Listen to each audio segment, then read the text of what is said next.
Hello दोस्तों, बहुत बहुत स्वागत है आप सभी का टीजीटी पीजीटी हिंदी साहित्य पर। आज हम हिंदी साहित्य का सरल इतिहास दूसरा अध्याय पढ़ेंगे, भक्तिकाल।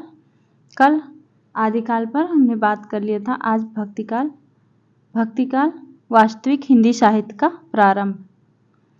ये पुस्तक हिंदी साहित्य का सरल इतिहास से है चैप्टर, जो कि बहुत ही इम्पोर्टेंट पुस्तक है। इस पुस्तक को आप अगर आपके पास नहीं है तो ज़रूर से ले लीजिए और 2 से 3 बार पढ़ लीजिए, क्योंकि इसमें से क्वेश्चन बहुत ही बनते हैं और ये एकदम सटीक पुस्तक है, ज़्यादा इसमें नहीं है। ठीक है, पतली सी पुस्तक है। ओके, चलिए बात करते हैं। भक्तिकाल 1400 से 1700 इसके भक्तिकाल के बारे में हम देखेंगे।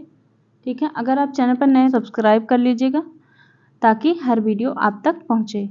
ओके, भक्ति के उदय का सामाजिक आधार।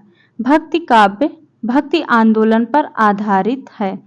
यह आंदोलन सामाजिक और वैचारिक है। भक्ति में धर्म साधना का नहीं, भावना का विषय बन गया है, इसीलिए उसे धर्म का रसात्मक रूप कहा जाता है। हिंदी भक्ति साहित्य की परंपरा महाराष्ट्र के संत नामदेव से मिलने लगती है। यहाँ पे देखिए एक क्वेश्चन पूछा जाता है, नामदेव कहाँ के रहने वाले थे? महाराष्ट्र के संत थे। भक्ति साहित्य की परंपरा महाराष्ट्र के संत नामदेव से मिलने लगती है। संत नामदेव का जन्म 1267 में हुआ था। संत नामदेव ने हिंदी में भी रचनाएं की है। भक्ति काव्य धारा के अंतर्गत हिंदी के कबीर, जायसी, सूर, तुलसी, रैदास और मीरा जैसी महान प्रतिभाओं ने रचनाएं की। इन्हीं की रचनाओं के कारण भक्ति युग को हिंदी साहित्य का स्वर्ण युग कहा जाता है। ये भी क्वेश्चन पूछा जाता है कि किस युग, हिंदी का स्वर्ण युग किस काल को कहा जाता है? तो भक्ति युग को हिंदी साहित्य का स्वर्ण युग कहा जाता है। आपको जहां भी लगे कि ये इम्पोर्टेंट है तो उसको नोट कर लीजिएगा। ठीक है, यह प्रश्न यह है कि भक्ति आंदोलन का सामाजिक ऐतिहासिक आधार क्या था? पंडित रामचंद्र शुक्ल के अनुसार भक्ति भावना का कारण भारत में आक्रमणकारी मुसलमानों का विजेता होना है।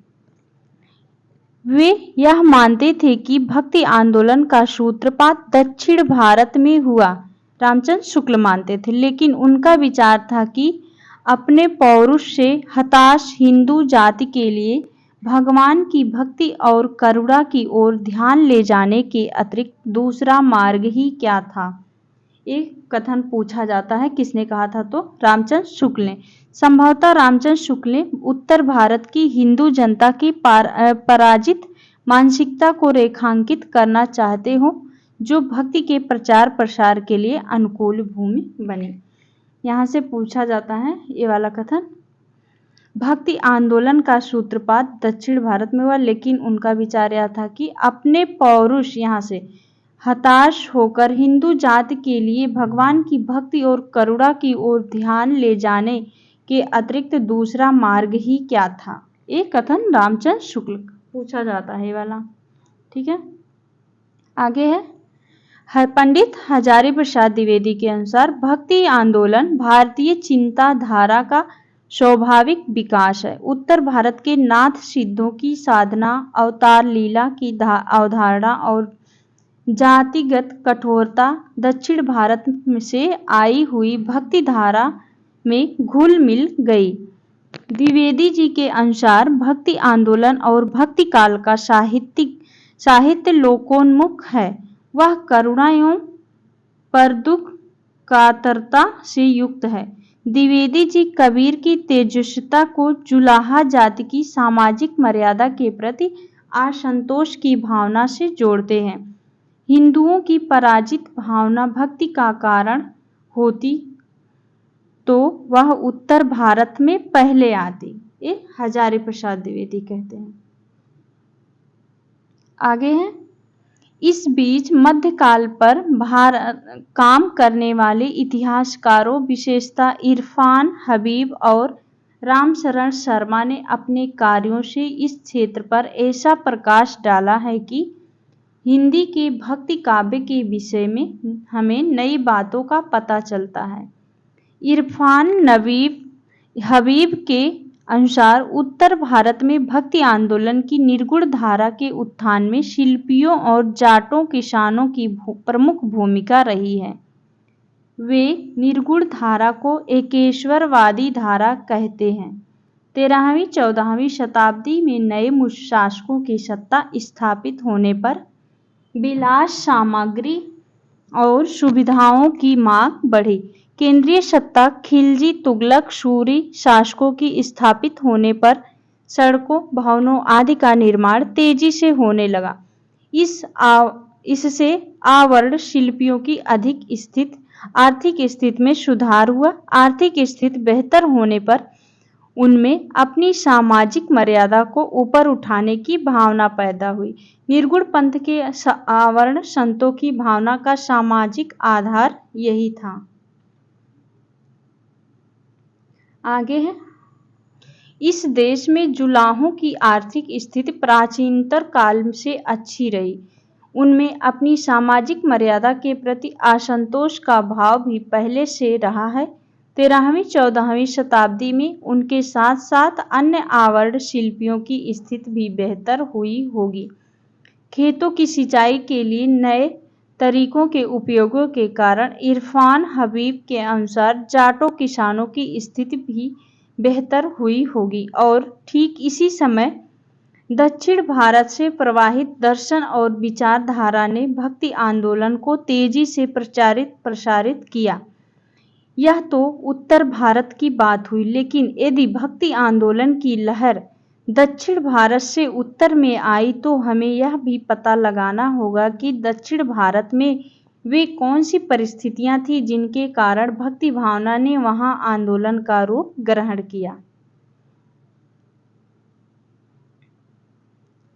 आगे है, दक्षिण भारत में पहली शताब्दी के बाद अनेक शताब्दियों का सत्ता पराक्रमी शासकों के हाथों में रही। परवर्ती चोल साम्राज्य के शासकों के पहले ही करिकाल चोलवंशी शासक ने कावेरी के जल को नियंत्रित कर सिंचाई की बेहतर व्यवस्था की।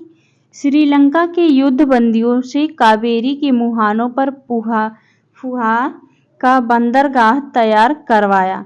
उसके राज्य में व्यापार उद्योग की अभूतपूर्व उन्नति हुई। पल्लव शासक नरसिंह वर्मन ने स्थापत्य को अभूतपूर्व बढ़ावा दिया। उसने कांची का राजसिंहेश्वर मंदिर बनवाया। किसने बनवाया था? नरसिंह वर्मन ने राजसिंहेश्वर मंदिर बनवाया। उसके राज्य में शिल्पियों का सम्मान बहुत बढ़ा। बुनकरों को दक्षिण में वैश्यों व्यापारियों जैसा सम्मान मिला। इन सब से प्रकट है कि उत्तर भारत में शिल्पियों और किसानों की आर्थिक बेहतरी के काफी पहले दक्षिण भारत के शिल्पियों और किसानों की आर्थिक स्थिति बेहतर हो गई थी। भक्ति के आद्य आचार्य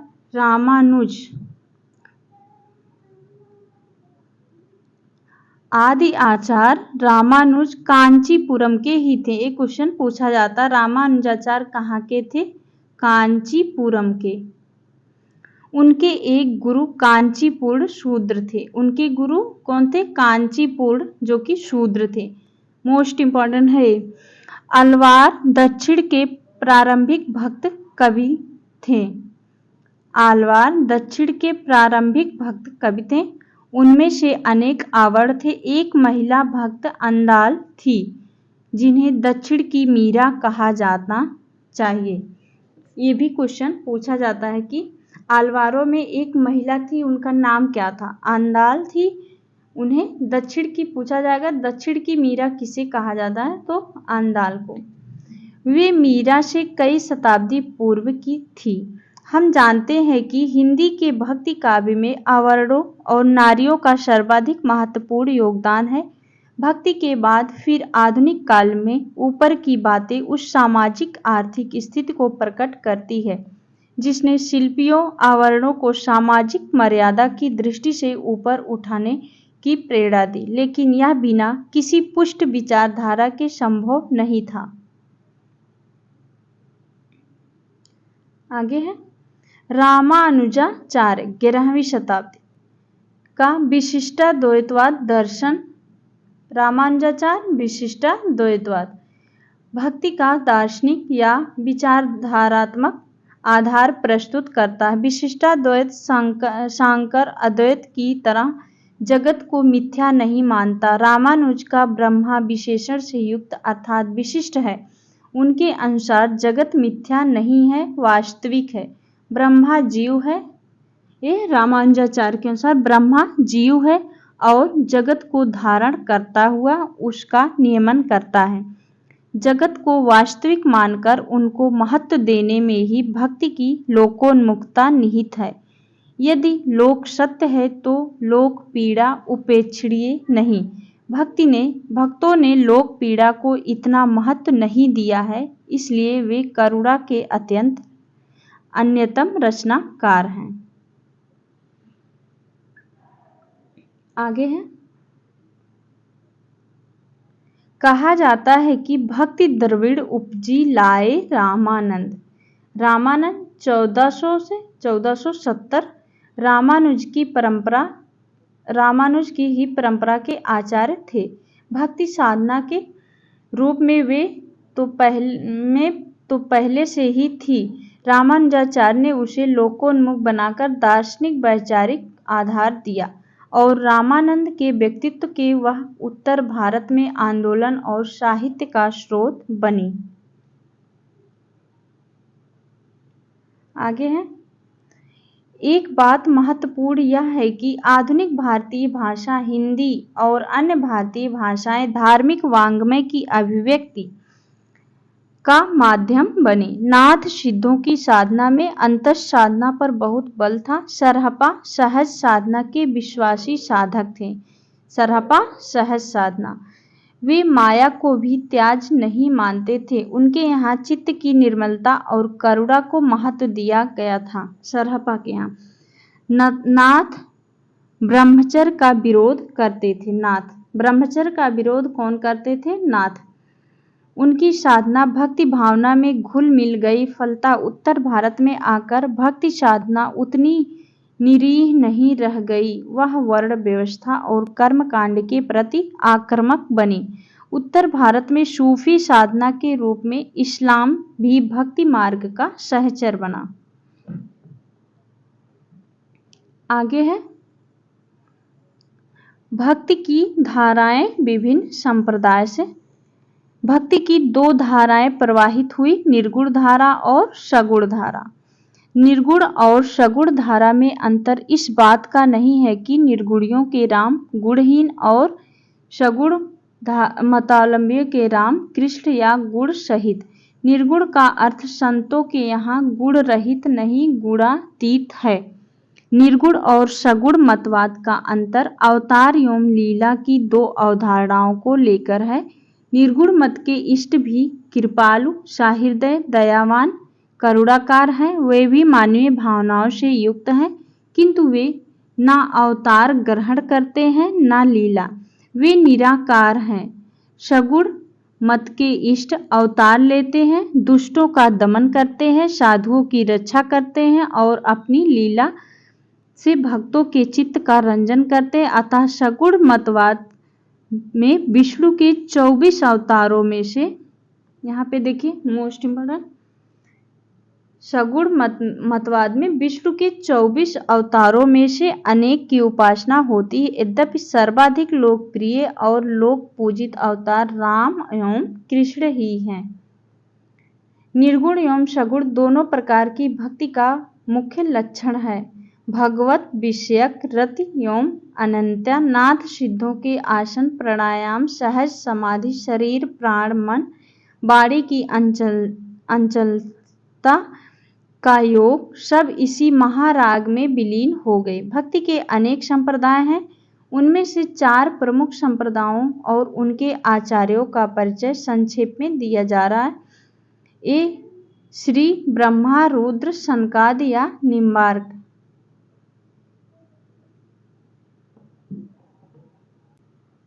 यहाँ से देखिए मोस्ट इम्पॉर्टेंट है, यहाँ से क्वेश्चन पूछा जाएगा। श्री संप्रदाय के आचार्य रामानुजाचार्य पूछा जाता है। श्री संप्रदाय के प्रवर्तक रामानुजाचार्य। कहा जाता है कि लक्ष्मी ने इन्हें जिस मत का उपदेश दिया उसी के आधार पर इन्होंने अपने मत का परिवर्तन किया, इसलिए इनके संप्रदाय को श्री संप्रदाय कहते हैं। इन्हीं की परंपरा में रामानंद हुए। रामानंद प्रयाग में उत्पन्न हुए थे। इनके गुरु का नाम राघवानंद था। ये भी पूछा जाएगा। रामानंद के गुरु राघवानंद। रामानंद संस्कृत के पंडित, उच्च लोकों कुलोत्पन्न ब्राह्मण थे, किंतु वे आकाश धर्मा गुरु थे। उन्होंने आवर्ण सवर्ण, स्त्री पुरुष, राजा रंक सभी को शिष्य बनाया। उनका विचार था कि ऋषियों के नाम पर गोत्र और परिवार बन सकते हैं, तो ऋषियों के भी पूजित परमेश्वर के नाम पर सबका परिचय क्यों नहीं दिया जा सकता। इस प्रकार सभी भाई भाई हैं, सभी एक जाति के हैं। श्रेष्ठता भक्ति से होती है, जाति से नहीं। इनके जो 12 शिष्य प्रसिद्ध हुए हैं, यहाँ से भी क्वेश्चन पूछा जाएगा। रामानंद के शिष्य के बारे में कूट में दे देगा कौन से रामानंद के गुरु हैं। इनमें से रैदास, कबीर, या क्रम से भी लगाने के लिए पूछा जाता है। रैदास, कबीर, धन्ना, सेन, पीपा, भावानंद, नरहरियानंद, सुखानंद, अनंतानंद, सुरसुरानंद, पद्मावती और सुरसुरी। रामानंद के रचनात्मक व्यक्तित्व का अत्यंत महत्वपूर्ण पक्ष यह है कि उन्होंने हिंदी को अपने मत के प्रचार का माध्यम बनाया। आगे है ब्रह्म संप्रदाय। श्री संप्रदाय हो गया, अब ब्रह्म संप्रदाय। ब्रह्म संप्रदाय के प्रवर्तक मध्वाचार्य थे। उनका जन्म गुजरात में हुआ था। मध्वाचार्य का जन्म गुजरात में हुआ था।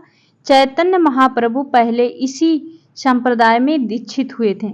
इस संप्रदाय का सीधा संबंध हिंदी साहित्य से नहीं है। अगला है रुद्र संप्रदाय। इसके प्रवर्तक विष्णु स्वामी थे। वस्तुतः यह महाप्रभु वल्लभाचार्य के पुष्टि संप्रदाय के रूप में हिंदी में जीवित है। जिस प्रकार रामानंद ने राम की उपासना पर बल दिया था, उसी प्रकार वल्लभाचार्य ने कृष्ण की उपासना पर बल दिया। उन्होंने प्रेम लक्षणा भक्ति ग्रहण की। भगवान के अनुग्रह के भरोसे नित्य लीला में प्रवेश करना जीव का लक्ष्य माना। सूरदास एवं अष्टछाप के कवियों पर इसी संप्रदाय का प्रभाव था। वल्लभाचार्य ने देश का काफी भ्रमण किया था। वे महान विद्वान एवं दार्शनिक थे। आगे है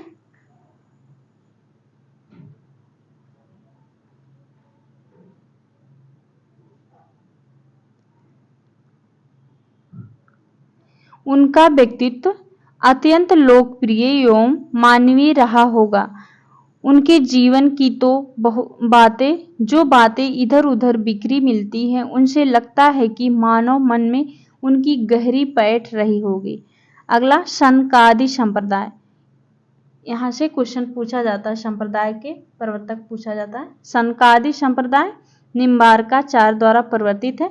हिंदी भक्ति साहित्य को प्रभावित करने वाले राधा वल्लभी संप्रदाय का संबंध इसी से जोड़ा जाता है।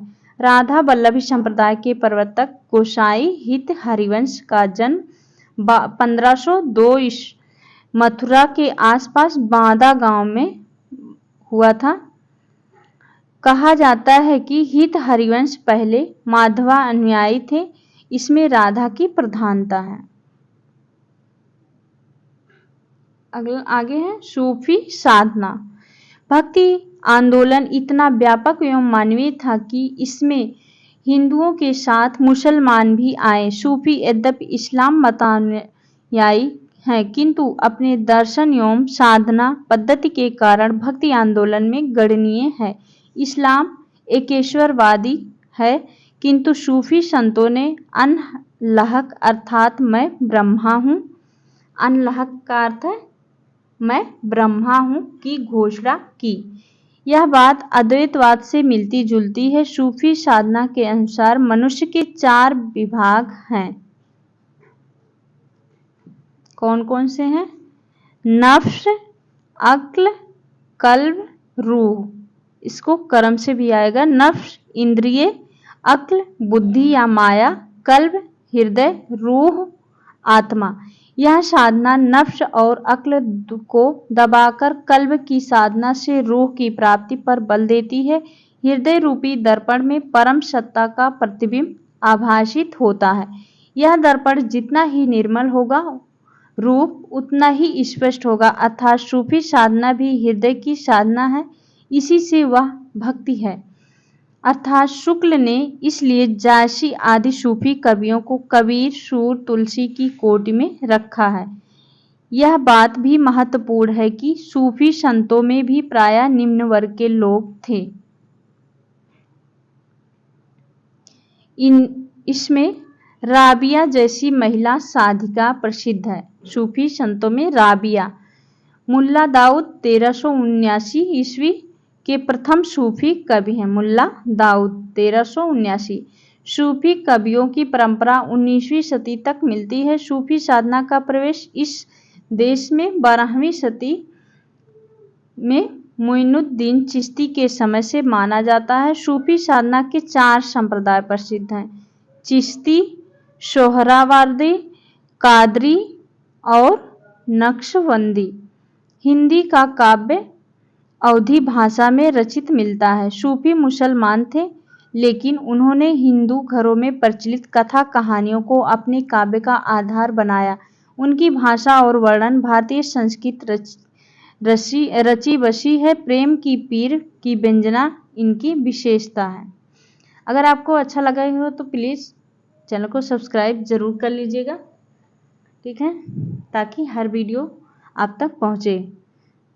यहाँ से क्वेश्चन, ये बुक ही बहुत ही इम्पोर्टेंट है, इसको पढ़ना बहुत ज़रूरी है। हर परीक्षा, चाहे वो टीजीटी हो, पीजीटी हो, नेट जीआरएफ हो, सब में पूछा जाएगा, ठीक है। अन्य मत, आधुनिक हिंदी क्षेत्र के बाहर पढ़ने वाले 2 संत कवियों, महाराष्ट्र के नामदेव 13वीं शती, पंजाब के गुरु नानक 15वीं शती। गुरु नानक कहाँ के थे? पंजाब के, 15वीं शती। नामदेव 13वीं शती ने हिंदी में रचनाएं की। अनुमानतः नामदेव पहले सगुणोपासक थे, बाद में ज्ञानदेव के प्रभाव के कारण नाथ पंथ में आए। इसी कारण नामदेव की रचनाएं सगुणोपासक और निर्गुणोपासक दोनों से संबंधित हैं। किसकी? नामदेव की। गुरु नानक का संबंध किसी संप्रदाय से जोड़ना कठिन है। वे दृष्टिकोण में कबीर से काफी मिलते जुलते हैं, यद्यपि उनका स्वर कबीर जैसा प्रखर नहीं बल्कि सामक है। ये सिख संप्रदाय के प्रथम गुरु हैं। यहाँ से क्वेश्चन पूछा जाता है। सिख संप्रदाय के प्रमुख गुरु हैं, प्रथम गुरु हैं गुरु नानक। आगे है, इनके अतिरिक्त भी भक्ति के अनेक छोटे छोटे संप्रदाय हैं, किंतु भक्ति का लक्षण भगवत विषयक रति, अनन्यता, पूर्ण समर्पण सब में मिलता है। सदाचार पर दुख कातरता, प्राणी मात्र पर करुणा, संभाव, अनावश्यक लौकिक संपत्ति के प्रति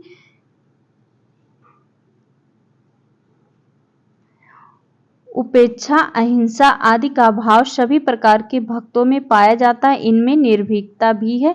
भक्ति का प्रभाव मध्यकाल की सभी सांस्कृतिक गतिविधियों में देखा जा सकता है। इस काल के संगीतकार प्रायः भक्ति भी हैं, जैसे स्वामी हरिदास। मूर्ति, चित्र, नृत्य सभी का विषय प्रधानता भक्ति या भक्त है। विभिन्न कलाओं में राधा कृष्ण की लीला अत्यंत लोकप्रिय है। कहा जा सकता है कि जिस प्रकार हिंदी साहित्य का भक्ति काल है, वैसे ही अन्य कलाओं के इतिहास का भी भक्ति काल होगा। आगे है, भक्ति साहित्य के रूपात्मक स्रोत, भाषा, काव्य रूप और छंद।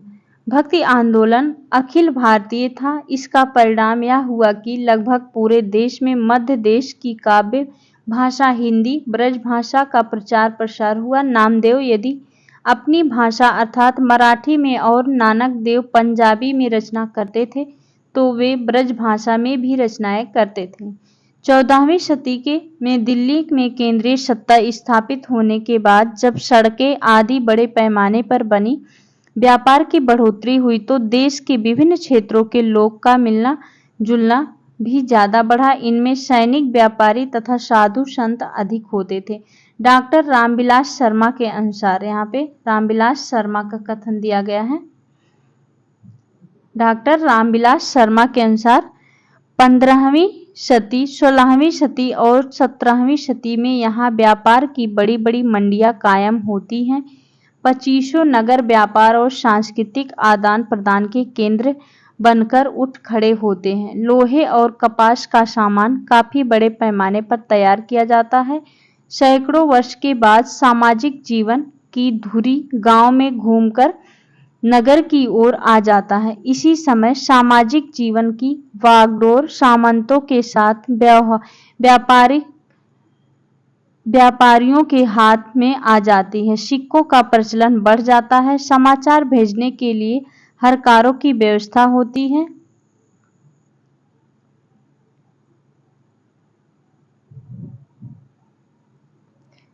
आज भाषा में कहे तो एक प्रकार की दूरसंचार व्यवस्था कायम होती है। इससे मध्य देश की भाषा के प्रसारित होने की स्थिति तैयार होती है। भक्ति साहित्य अखिल भारतीय है, किंतु उत्तर भारत के भक्ति साहित्य की विशेषता यह है कि इसमें मुसलमान भी शामिल हुए।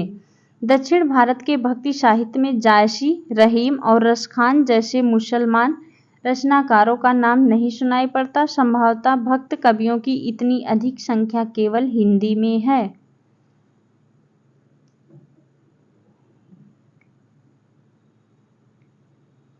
आगे है भक्तिकालीन हिंदी काव्य की प्रमुख भाषा ब्रज भाषा है। यहाँ से देखिए, भक्तिकालीन हिंदी काव्य की प्रमुख भाषा ब्रज भाषा है। इसके अनेक कारण हैं। परंपरा से पछाही बोली शौरसेनी मध्य देश की काव्य भाषा रही। ब्रज भाषा आधुनिक आर्य भाषा काल में उसी शौरसेनी का रूप थी।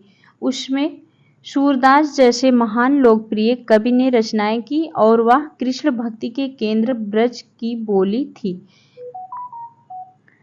जिससे यह कृष्ण भक्ति की भाषा बन गई। भक्ति काव्य की ब्रज भाषा प्रवाह के कारण ब्रज भूमि के बाहर की काव्य भाषा के रूप में स्वीकृत हुई। इसीलिए बाद में कहा गया कि ब्रज भाषा हेतु ब्रजवास ही ना अनुमानो। पूर्व मध्यकालीन साहित्य में ब्रज भाषा एक प्रकार से भक्ति काव्य का पर्याय बन गई। यहाँ तक कि सुदूर दक्षिण और पूर्व के रचनाकारों ने भी ब्रज भाषा की रचना बंगाल, असम में ब्रज भाषा प्रभावित बंगाल असमिया को ब्रजबुल कहा गया। भक्ति काल की दूसरी भाषा अवधी थी। यद्यपि यह ब्रज भाषा जितनी व्यापक नहीं हुई। अवधी में काव्य रचना प्रधानतः रामपरक और अवध क्षेत्र के ही कवियों द्वारा हुई। हिंदी के सूफी कवि अवध क्षेत्र के ही थे। फिर भी यदि उन्होंने अवधी के प्रबंध काव्य लिखे तो उनकी कोई परंपरा अवश्य रही होगी। प्राकृत पैंगलम के अनेक छंदों की भाषा अवधी कहीं कहीं व्यवस्थित रूप से दिखलाई पड़ती है। राहुल जी ने पौमचरियों की भाषा में कुंजी के शब्दों को अवधी कहा है। संभवतः अवध क्षेत्र के व्यापारिक या सैनिक दृष्टि से 14वीं और 15वीं शती में महत्वपूर्ण रहा हो। धार्मिक दृष्टि से यह राम की जन्मभूमि अयोध्या के कारण तो वह क्षेत्र महत्वपूर्ण था ही। खड़ी बोली में उस समय रचना अवश्य होती रही होगी, जैसा कि अमीर खुसरो की कविताओं से प्रकट है, किंतु उसकी कोई परंपरा नहीं मिलती। भक्ति काल में किसी महान कवि ने शुद्ध खड़ी बोली में कोई रचना नहीं की। उसका मिश्रित रूप सदुक्कड़ी अवश्य मिलता है, जो वस्तुतः पंजाबी, राजस्थानी, खड़ी बोली, ब्रज और कहीं-कहीं अवधी का भी पंचमेल है। आगे है, भक्ति साहित्य अनेक विधाओं और छंदों में लिखा गया, किंतु गेय पद और दोहा चौपाई में निबद्ध कड़वकवद्धता उसके प्रधान रचना रूप है। गेय पदों की परंपरा हिंदी में सिद्धों से प्रारंभ होती है। यहाँ पे देखिए, गेय पदों की परंपरा हिंदी में सिद्धों से प्रारंभ होती है। नामदेव, नानक, कबीर, सूर, तुलसी, मीराबाई आदि ने गेय पदों की रचना की। गेय पदों में काव्य की संगीत एक दूसरे से घुल मिल से गए हैं। संभवतः एक कवि राग रागनियों को ध्यान में रखकर इन गेय पदों की रचना करते थे। गेय पदों की प्रारंभिक पंक्ति आवर्ती या टेक होती थी, अर्थात यह केंद्रीय कथ्य होती है। बीच में पंक्तियों में उस कथ्य की व्याख्या होती है और अंतिम पंक्ति में रचनाकार अपना नाम डालकर गेय पद समाप्त करता है। वह अपने अनुभव से गेय पद से के केंद्रीय कथ्य को सत्यापित करता है। दोहा चौपाई की परंपरा सरहपा से मिलने लगती है, किंतु सरहपा ने कोई प्रबंध काव्य नहीं लिखा। लगता है दोहा चौपाइयों में प्रबंध काव्य लिखने के लिए अवधि की प्रकृति अनुकूल है। जायसी पूर्व अवधि कवियों के भी अनेक काव्य चौपाई दोहे में कड़वकबद्ध मिलते हैं, जैसे भीम कवि का दंगवे पुराण, सूरजदास की एकादशी कथा, सूरजदास, पुरुषोत्तम का जैमिन पुराण, ईश्वरदास की सत्यवती कथा। किंतु यह रचना रूप सूफी कवियों विशेषतः जायसी के हाथों में अत्यंत परिष्कृत हुआ। तुलसीदास ने इसे चरमोत्कर्ष पर पहुंचा दिया। आगे है, दोहे की परंपरा अपभ्रंश में मिलने लगती है। सरहपाद का दोहा कोश प्रसिद्ध है। यहाँ से देखिए, सभी इंपॉर्टेंट है। सरहपाद दोहा कोश, दोहा नाम से आदिकाल में ढोला, मारूरा, दूहा जैसे प्रबंध काव्य भी मिलते हैं। भक्ति काव्य में कबीर के दोहे साखी के नाम से जाने जाते हैं। तुलसी ने रामकथा दोहावली में रची। तुलसीदास ने रामकथा दोहावली में रची। दोहे का ही एक रूप सोरठा है। छप्पे, सवैया, कवित, भुजंग, प्रयात, बावे, हरिगीतिका आदि भक्ति काव्य के बहुप्रयुक्त छंद है। सवैया कवित हिंदी के अपने छंद हैं जो भक्ति काव्य में दिखाई पड़ते हैं। इनकी स्पष्ट परंपरा पहले नहीं मिलती। तुलसीदास ऐसे भक्त कवि हैं जिनकी रचनाओं में मध्यकाल में प्रचलित प्रायः सभी काव्य रूप मिलते हैं। तुलसी ने मंगल काव्य, नहछु, कलेऊ, सोहर जैसे काव्य रूपों का भी उपयोग किया। नहछु कलेऊ विवाह के समय जाने जाने वाले, सोहर पुत्र जन्म के समय गाया जाने वाला गीत है।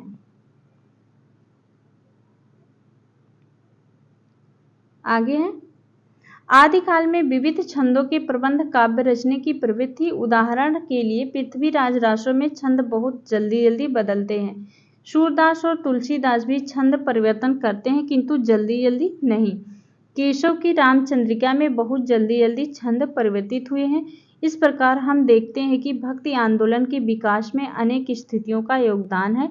भक्ति मूलतः एक धार्मिक साधना पद्धति, ज्ञान योग, कर्म योग के समान एक योग है, किंतु ऐतिहासिक विकास के एक विशिष्ट दौर में वह एक लोकोन्मुख अखिल भारतीय धार्मिक आंदोलन बन गई।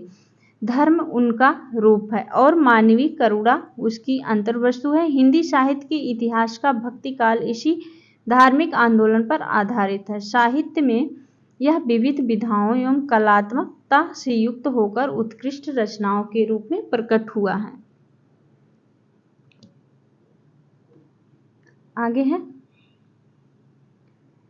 अब हम भक्ति की निर्गुण और सगुण दोनों काव्य धाराओं तथा उनकी उपधाराओं के कवियों और उनकी रचनाओं पर विचार करेंगे, जो कि हम नेक्स्ट वीडियो में लाएंगे। ठीक है, निर्गुण काव्य और ज्ञानाश्री शाखा।